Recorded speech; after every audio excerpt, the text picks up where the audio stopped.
In Part 1, we covered the basics of Identity and Access Management, IAM, and its importance in protecting digital resources. Now, let's dive deeper into IAM's key components and how they work together to secure access within an organization. 1. Identity Management. This is the foundation of IAM, involving the creation, management, and deletion of user identities.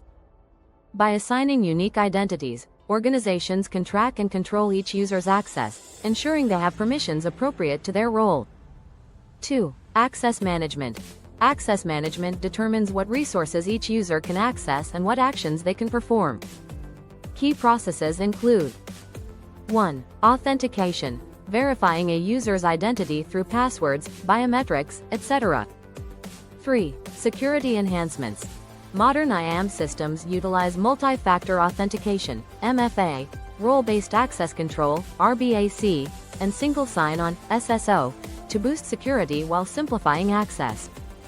By integrating these components, IAM creates a secure environment that balances accessibility and data protection. In the next post, we'll explore the benefits of IAM for regulatory compliance and risk management. Stay tuned. 4. Governance and compliance. Meeting regulatory standards with IAM and IAM system is essential for regulatory compliance, especially in industries dealing with sensitive information, like finance and healthcare. Key aspects of governance and compliance include 1. Audit trails. IAM systems create detailed records of access activity, enabling organizations to track and report who accessed what resources and when. 1. This is invaluable for audits and compliance. 2. Access reviews and certifications. Regular access reviews ensure that users' permissions are appropriate for their current roles. 2. Certifications require managers to verify and authorize access, maintaining accountability. Part 2. Diving deeper into Identity and Access Management, IAM. In Part 1, we introduced Identity and Access Management, IAM, as a critical security framework. Now, let's break down its components in detail and explore how IAM builds a secure, well-governed environment that protects sensitive information while keeping systems accessible to the right people. 1. Identity Management. The foundation of IAM identity management ensures every user has a unique digital identity, which links directly to their role within the organization. This identity is used to manage access across systems and applications, streamlining security processes and reducing unauthorized access. Identity management has several essential functions. 1. User provisioning and deprovisioning. When a new employee joins, IAM provisions, or creates, an identity for them based on their job role. 1. This identity includes access to the resources necessary for their role. 1. When they leave or change roles, deprovisioning removes or adjusts their access, reducing security risks. 2. Identity lifecycle management. Over time, an employee's role and responsibilities may evolve, requiring ongoing updates to their permissions. 2. Identity lifecycle management keeps access aligned with the user's current needs. 3. Self-service and password management. IAM often includes self-service features for password resets and profile updates, reducing IT workload and giving users more control over their identity. 2. Access management. Controlling who can do what. Access management is responsible for defining, verifying, and enforcing what users can access within a system. It includes two main aspects. 1. Authentication. This step verifies the user's identity, confirming they are who they say they are. 1. Authentication methods include passwords, the simplest form, though increasingly less secure without additional factors. Biometrics. Fingerprints or facial recognition add a layer of security, linking access to the user's unique biological features. Multi-factor authentication, MFA, combines multiple verification methods, such as something the user knows, a password, something they have, a smartphone, or something they are, a fingerprint. 2. Authorization. Once a user is authenticated, authorization determines what actions they're allowed to take. 2. Authorization techniques include role-based access control, RBAC. Access rights are assigned based on the user's role, streamlining permissions across departments. Attribute-based access control, ABAC. Decisions are based on specific attributes, like the user's location, device type, or security clearance level. Policy-based access control, PBAC.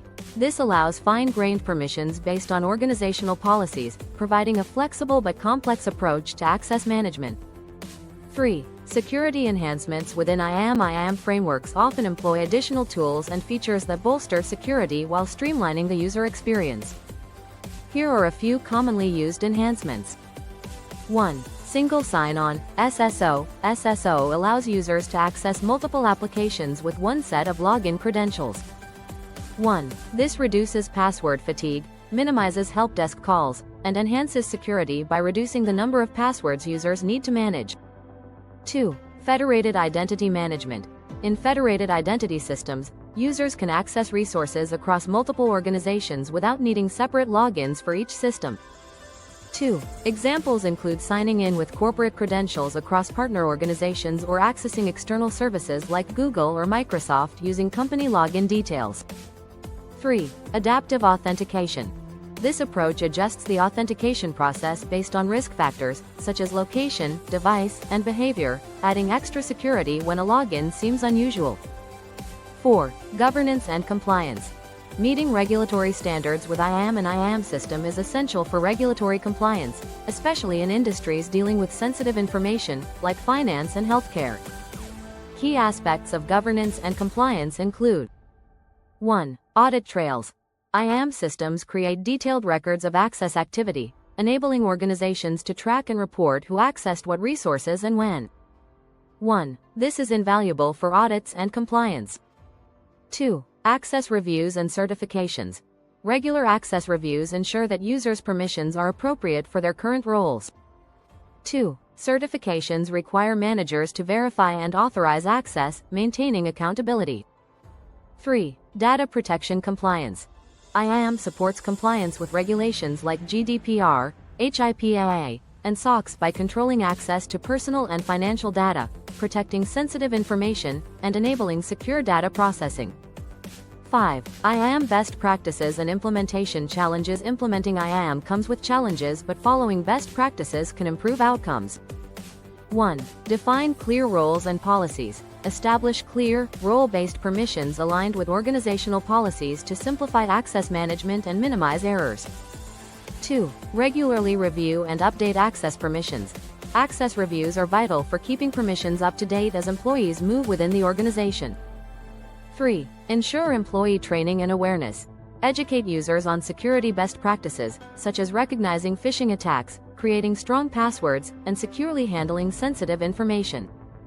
Coming next, IAM trends and future directions. In the next part, we'll explore emerging trends and future directions in IAM, such as the growing role of artificial intelligence, the shift to passwordless authentication, and the importance of IAM in securing cloud environments. Stay tuned for part 3.